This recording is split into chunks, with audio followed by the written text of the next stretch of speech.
Hi అందరికీ welcome back to my channel నీరు Mahi vlogs.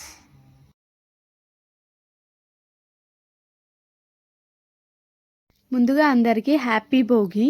Bhogi పండుగ రోజు పిల్లలకి భోగి పండ్లు పోస్తాం కదా. సో ధన్వికకి సంయుక్తకి కూడా పోస్తున్నాం అనమాట 2 years నుంచి. సో సింపుల్గా ఇలా డెకరేట్ చేసామన్నమాట. సో భోగి పండ్లు ఎలా కలపాలి అంటే ముందుగా రేగి పండ్లు, చెరుకు, కాయిన్స్, తర్వాత పువ్వులు, కొన్ని అక్షంతలు, కావాలంటే చాక్లెట్స్ కూడా వేస్తారు. ఇవన్నీ ఇలా కలపాలన్నమాట, బాగా మిక్స్ చేసుకోవాలి. అసలు ఈ భోగి పండ్లు ఎందుకు పోస్తారో మీలో ఎంతమందికి తెలుసో కింద కామెంట్ చేసేయండి. నాకు తెలిసినంత వరకు అయితే పిల్లలకి ఏ దృష్టి దోషాలు రాకుండా, ఏవి అడ్డంకులు రాకుండా ఫ్యూచర్లో మంచిగా ఎదగాలని చెప్పేసి, ప్రతి దాంట్లోగా ఉండాలని చెప్పేసి, ఏ దృష్టి ఉన్నా పోవాలని ఇలా భోగి పండ్లు అనేది పిల్లలకి పోస్తారనమాట. మా పిల్లలకి భోగి పండ్లు ఎలా పోసామనేది ఈ ఫుల్ వీడియో అయితే చూసేయండి లాస్ట్ ఎండ్ వరకు.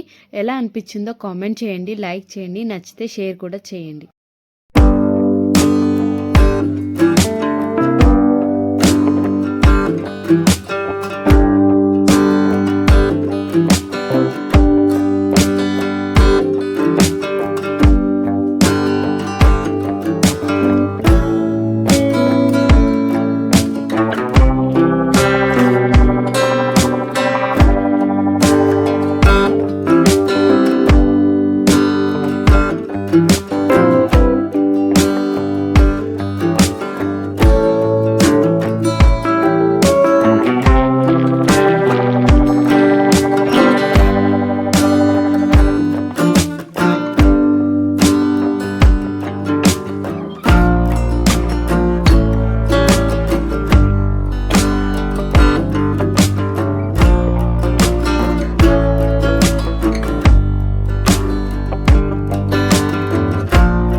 చూసారు కదా, మా పిల్లలకి మేము భోగి పండ్లు ఎలా పోసామనేది చాలా హ్యాపీగా అనిపించింది అనమాట. వాళ్ళిద్దరు కూడా ఎంత క్యూట్గా రెడీ అయ్యారు కదా, చాలా బాగా అనిపించింది. మీరు కూడా మీ పిల్లలకి ఇలా భోగి పండ్లు పోసారా లేదా కింద కామెంట్ చేసేయండి. ఈ ఫుల్ వీడియో ఎలా అనిపించిందో కామెంట్ చేసి, లైక్ చేసి మన ఛానల్ అయితే సబ్స్క్రైబ్ చేసుకోండి.